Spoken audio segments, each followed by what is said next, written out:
Bonjour à tous et bienvenue sur Pur et Simple, votre chaîne du minimalisme. Je voudrais commencer en remerciant les 13 279 personnes qui ont vu ma vidéo précédente, la numéro 5. Je sais pas quoi dire, hein. C'est absolument extraordinaire. Je m'attendais pas à un tel succès, mais je vais pas me reposer là-dessus. On commence aujourd'hui alors avec un petit tour de votre garde-robe en 15 étapes. La plupart du temps, quand on l'ouvre, on se dit « Mon Dieu, j'ai rien à me mettre », alors qu'elle déborde. Ça vous rappelle quelque chose? Numéro 1. Les vêtements dans lesquels il y a des trous qui sont un petit peu déchirés et que vous n'avez aucune intention de réparer, ceux-là, soit on les met à la récup ou bien on les donne à quelqu'un qui est une fée de l'aiguille. Deuxièmement, les vêtements décolorés ou qui ont un peu rétréci, ou qui se sont un petit peu élargis et qui pendouillent. C'est pas très joli, c'est pas très classe, ni très agréable à regarder et à porter d'ailleurs. On s'en débarrasse. Numéro 3, les vêtements qui ne vous vont plus. Ils sont trop petits, trop grands, et ne correspondent plus à votre morphologie. Alors vivez aujourd'hui avec des vêtements qui vous vont aujourd'hui et dans lesquels vous vous sentez à l'aise. Numéro 4, les vêtements passés de mode ou de style, genre des casquettes, vous savez, comme dans les années 70, vous pouvez mettre ça de côté. Numéro 5, le simili-cuir. Alors vraiment, autant ne rien porter du tout qui ressemble à du cuir si c'est pas du cuir. C'est vraiment très, très cheap. Donc plutôt que vous achetez 3 blousons en simili-cuir, mettez un petit peu d'argent de côté, investissez dans un petit blouson en cuir, c'est indémodable, et puis vous en aurez du plaisir beaucoup plus longtemps. Numéro 6, les chaussures inconfortables. Si vous n'êtes pas capable de marcher avec des talons de 11 cm, oubliez les talons de 11 cm. Si elles vous serrent trop, elles sont un petit peu trop petites ou alors trop larges, vous les perdez quand vous marchez, il est temps de les sortir de votre garde-robe et de vous en débarrasser.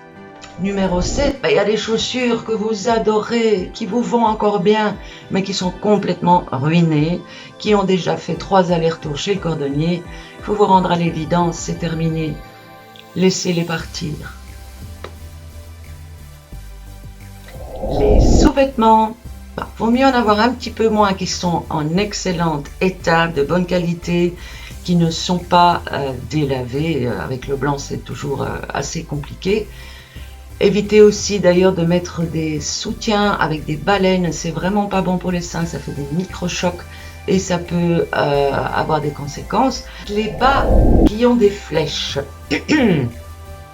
c'est pas très élégant, à moins que ce ne soit votre style, hein. Moi j'ai rien contre ça, mais s'ils ont des flèches, manifestement vous n'allez plus les porter, donc ne les remettez pas dans votre tiroir. Faites-en une petite boule, c'est très utile pour faire briller les chaussures. Les chaussettes orphelines particulièrement. Où sont les chaussettes orphelines? C'est une question que tout le monde a dû se poser au moins une fois dans sa vie. Eh bien, je vous donne la réponse.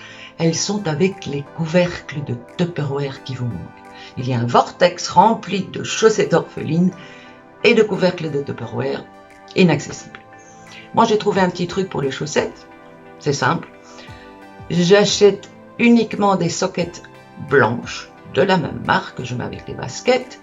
Donc, s'il y en a une qui manque, il y en a toujours une autre à qui la deuxième manque que je pourrais recoupler avec celle-là. Pour mes enfants, c'est pareil. Beaucoup plus simple. Numéro 11, dans le même ordre d'idée que les chaussettes, les gants. Les gants, s'il n'y en a pas un pour chaque main, ça ne sert pas à grand chose. Donc, on s'en débarrasse. Numéro 12, les équipements de sport dont on ne se sert pas ou plus. Vous avez décidé de faire de l'escrime, mais vous avez abandonné après 2 ou 3 cours. Donc le masque, le fleuret et toute la tenue, revendez-la, ça vaudra toujours quelque chose. Les vêtements qui ne correspondent pas au climat. Il arrive qu'en vacances, on se laisse tenter par un magnifique sari en Inde, par exemple. C'est vrai que là-bas, ça a un certain style, mais ici, pas vraiment. Numéro 14, globalement, les vêtements que vous ne portez pas, tout simplement. Certaines ont dans leur garde-robe des vêtements où il y a encore l'étiquette de prix. Ouais, c'était peut-être un achat compulsif, mais s'il y a toujours l'étiquette, il y a peu de chances que vous le portiez. Et numéro 15, lorsque vous aurez fait ce tri, il vous restera des cintres. Débarrassez-vous des cintres aussi, parce qu'un porte-manteau, ça ne demande qu'une chose, un vêtement. Voilà, c'est tout pour aujourd'hui. J'espère que les conseils que je vous ai donnés vous auront été utiles.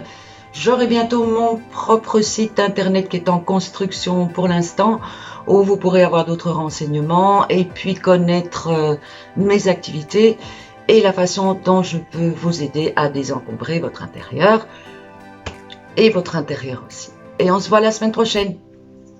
Ciao, ciao!